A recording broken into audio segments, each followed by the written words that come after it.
In this video, we have a treat for you with our visit to Nevada's first state park, the Valley of Fire. This place has breathtaking views and stunning terrain you won't soon forget.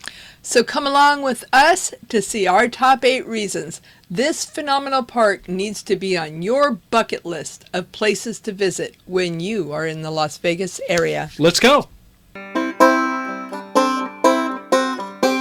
Have you been to California? Hi, I'm Michael. And I'm Grace. And we're California Travel Videos. And I have a chip on my shoulder, Mike Jr. Hey, it's Mini Michael. That's me. We are going to start with reason number 8, the Scenic Drive. Now, the Valley of Fire is within 1 hour's drive east of the Las Vegas Strip. He's sneaking in, but he's got, it says Caesars? Caesars. Wow, that's and his cool. Rolls Royce. So when you're ready to enjoy a phenomenal scenic drive away from the Las Vegas buzz, be sure to immerse yourself by enjoying the VOF. That is the Valley of Fire State Park. Now, unlike Las Vegas, what memories goes to the VOF doesn't have to stay in Las Vegas. The park is a public recreation and natural preservation area for you to enjoy, although we wouldn't recommend trying to cover the entire 46,000 acres in a single day. But hey, it's only $10 for a day use. You'll definitely get your money's worth. Now, the main drive through the park is along Nevada Highway 169, also known as the Mouse's Tank Road. Do you know anything about that, Grace? Yes, there's a story that there was a fugitive at the time named Mouse, and he would avoid being captured by using the water that was in the tank. So he eventually was captured. It was a mouse, huh? A mouseketeer. Well, his nickname was Mouse, but that's the story behind that's where they get Mouse's Tank Road. Anyway, so you're going down Nevada 169. It features iconic red rock formations that include 5 heavy hitters. Okay, so we're on the east entrance, which would be going towards Lake Mead. And we're here at spot number 9, which is going to be the Elephant Rock. So there's the body. Not much of a head, but there's the trunk that's going down all the way to the ground, or the water. Not much water. Here you're between a rock and a hard place. Okay, here's the funny part. We came through this way, down and around on a trail, and we get up here, and we could have went this way on the road. Well, you could have, but then you wouldn't be following the sign here that says, "Don't walk along the road, use the trail." Mrs. Nestler, this pertains to you. Okay. So you don't get run over, just in case. Wiggy, come. And he's such a show-off. Must be wider.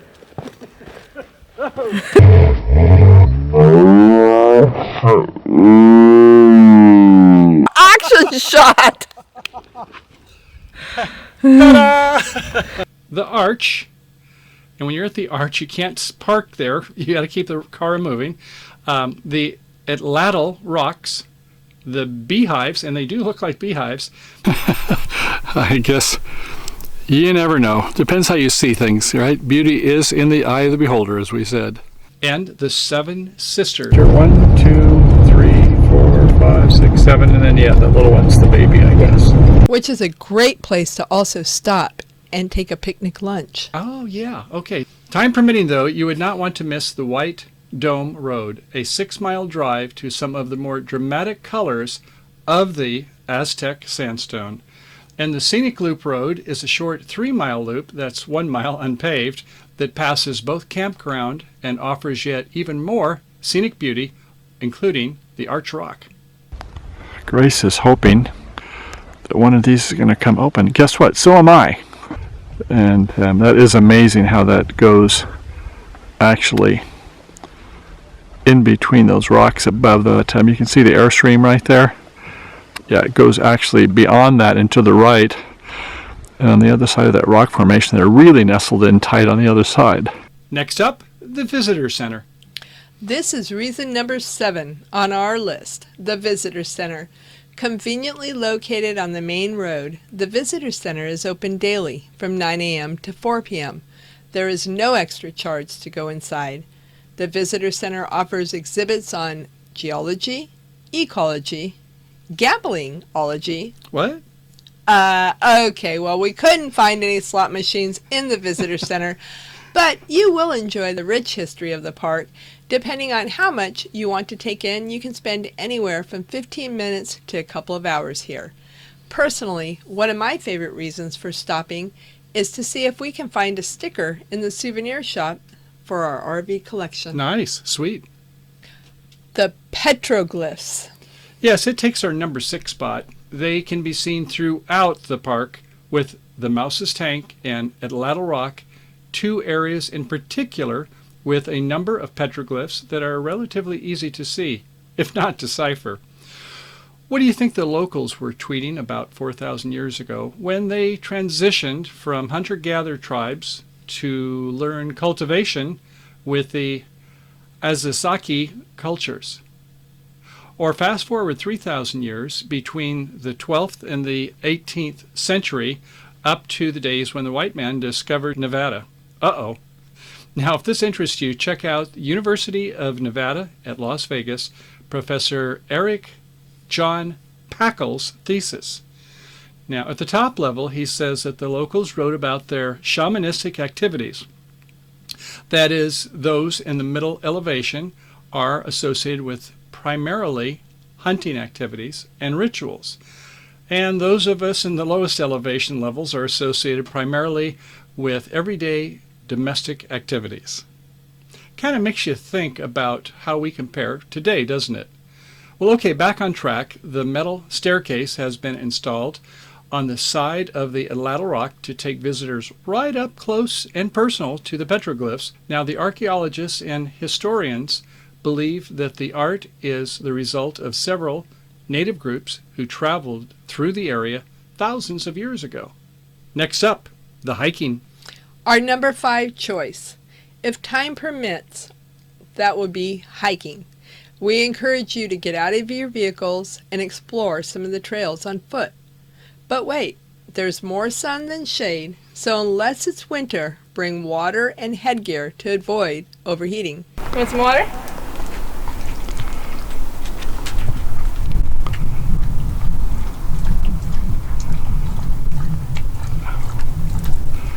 Good job there, Mother. And if you are visiting in the summer, you would want to make sure you start your hike as early in the morning as possible. Some of the trails include Firewave, which is about 1.5 miles and includes beautiful white and red zebra print sandstones that make for a beautiful photo opportunity. The White Domes Trail is 1.25 miles in length, and while going down is not too difficult, the climb back up can be a little bit more challenging. This hike also includes some slot canyons. Rainbow Vista is only a 1-mile round trip and includes a panoramic view over the Valley of Fire. If you are seeking a longer hike, then Prospect Trail might be just what you are looking for. This trail is 8.8 miles in and out. Ooh. And is considered moderate due to there being little incline and an elevation of 800 feet. Kemosabe, who said 800 feet was little when you are not riding on silver? Those of you wanting to really challenge yourself, Top of the World Arch Trail is a 4.4 mile loop trail that offers a chance to see wildlife and is rated as difficult. Most reviews recommend taking the trail counterclockwise. And we have good news for dog lovers. You can bring along your fur balls of love. They are welcome in the Valley of Fire Trail. You can hear the thunder, and it is coming down.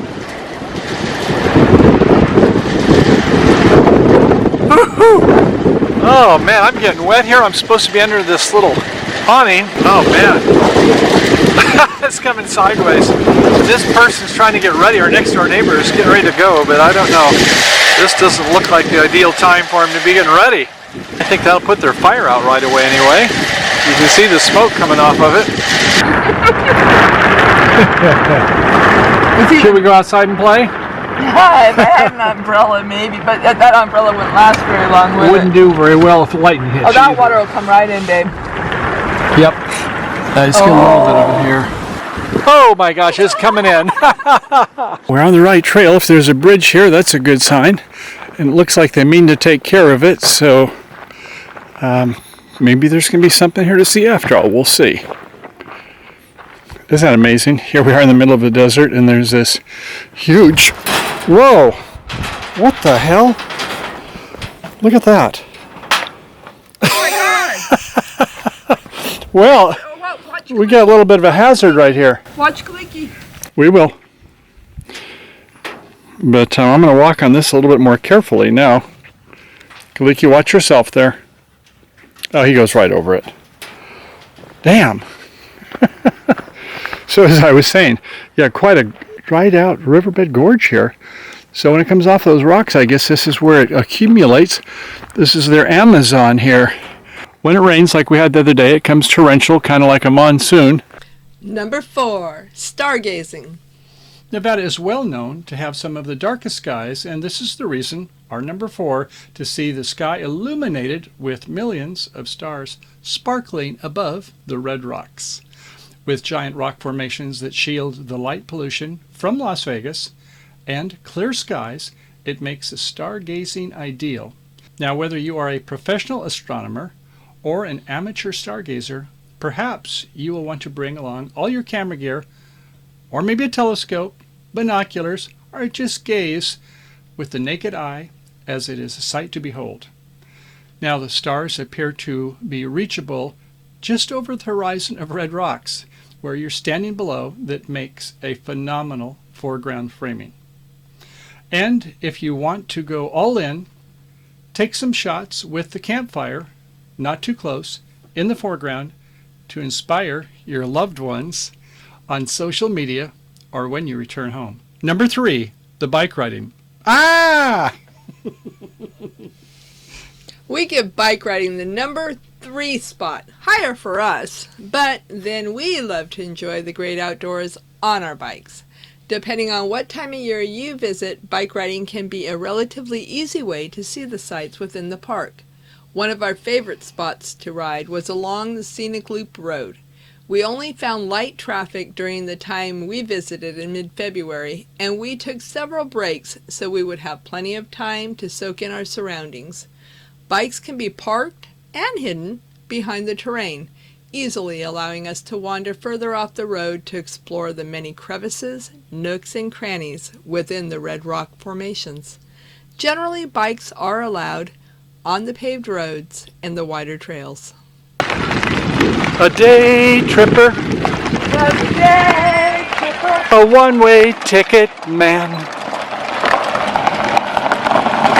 Howdy. Look at this down here. Oh my God, is that nuts? Oh, wow. I mean, come on, really? Isn't that incredible? It's beyond incredible, honey. Look at that. It's got like little rooms in there. Everywhere you look, it's incredible. But we are going to the house. Somebody has done some work here. Isn't that incredible?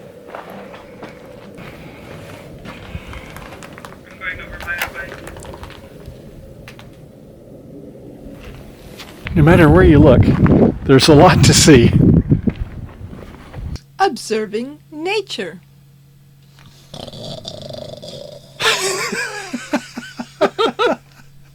Thank you for that. I resemble that. What is up there? It looks like people napping. Holding our number 2 pick in observing nature in all its glory, many enjoy the historic aspects of the topology that include the many petrified logs, as well as the unique sandstones and iron ore formations. What are we looking at, you may ask? Do you recognize it? It's a rock tree. A tree rock. It's petrified wood, which really isn't wood at all, but it's where wood was millions of years ago. if you spend the night waking up to memorable views, watching the sunrise as you sit above the valley floor, to enjoy maybe a cup of coffee or your favorite libation. And I'm not going to say what that libation might be. Now, in fact, if we went up to the top of that, we would be able to get an earlier view of the sun. What do you think? Good morning. Isn't this gorgeous out here? Beyond. Best backyard ever. I'll say. Morning sunrise service right here. Absolutely. What do you think, Kaliki? Kaliki's, whoa! You're kissing the lens there, big boy. He's a happy camper today, that's for sure. Yeah. Okay. Got our little loving this morning. As nature moves around you, nothing beats communing with Mother Nature at her best. And you capitalizing on the opportunity to just enjoy the moment. Now, somewhat surprisingly, the animal life abounds throughout the landscape, and there is a great likelihood that you will encounter, and hopefully in a good way, with bighorn sheep from afar.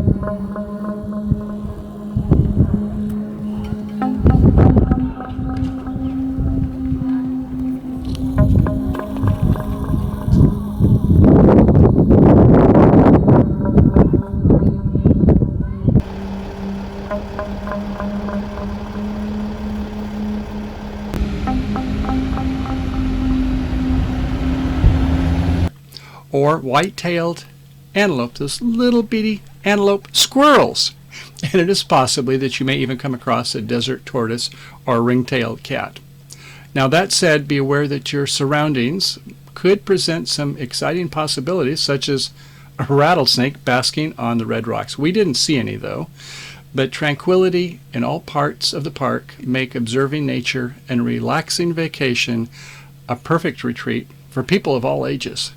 The camping numero uno! After seeing Valley of Fire several times during the day, we wanted to spend the night and see what life was like there after dark. There are 2 campgrounds within the state park with a combined total of 72 units. Both campgrounds are suitable for RV camping, with the Alantal campground also having the added bonus of electrical hookups. Each site has a table, grill, and water. Showers and a dump station are also available. All sites are on a first-come, first-served basis, and no reservations are available for individual sites. I guess we'll be going to Bureau of Land Management Property, which saw back there is only a couple miles. I'm surprised it's all full today. You don't suppose they just do that after hours?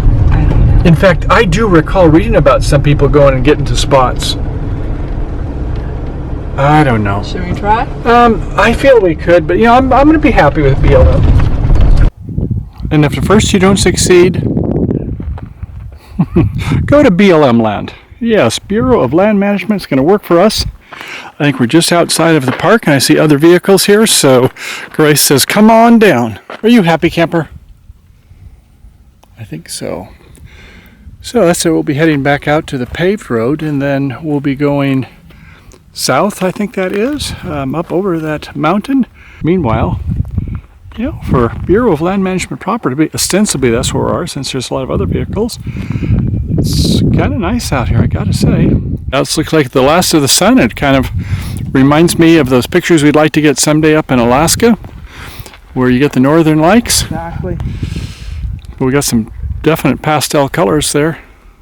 I cannot believe our luck. We left the boondocking area probably about 7:30 this morning, hoping to get a spot inside of Valley of Fire. And we got here pretty much close to perfect timing. And we are now nestled between all this glory.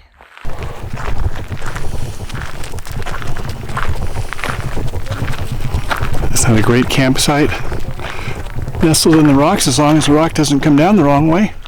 Check with the park for current restrictions, and don't be shocked if you're unable to get mobile cellular service once you get off Interstate 15 and descend into the Valley of Fire Park. The good news here is, if you don't find a spot within the state park, there is plenty of free boondocking available just outside of the park on Bureau of Land Management property. If you do get a site as of 2021, the prices are $20 per night, maybe a little bit more for electricity. To be able to explore the park at leisure and have plenty of time to do all the first 7 reasons we previously gave you is why camping gets our #1 reason to visit the Valley of Fire. And since you've made it to the end of the video, thank you for coming along. We also have a secret tip for you. Just because after 5 p.m. the sign at the entrance may say, "Campground full," Campground full. you may wish to drive through and actually see if some campsites are occupied. Remember, campsites at Valley of Fire are all on a first-come, first-served basis. You'll find envelopes to pay at the entrances at either of the 2 camping loops several miles beyond the park entrance. And unlike many state parks, they do accept personal checks. And during the daytime hours, be careful not to drive faster than 35 miles per hour unless you have time to chat with the park ranger. Just don't ask Michael how he had an opportunity to better know 2 of the park rangers. Not 1, but 2. 2. 1 on the way in, 1 on the way out. I thought I was already past the 35-mile-an-hour zone, but we'll be there in about another 10-15 minutes. And be sure to go to the speed limit because they are out here, and if you're going 1 mile over the speed limit, they want to give you a ticket. That's right. I recall 35, not 36. God forbid we go 35 miles an hour. Whoa, Have Nelly. you been to California? Seen the sights and people there?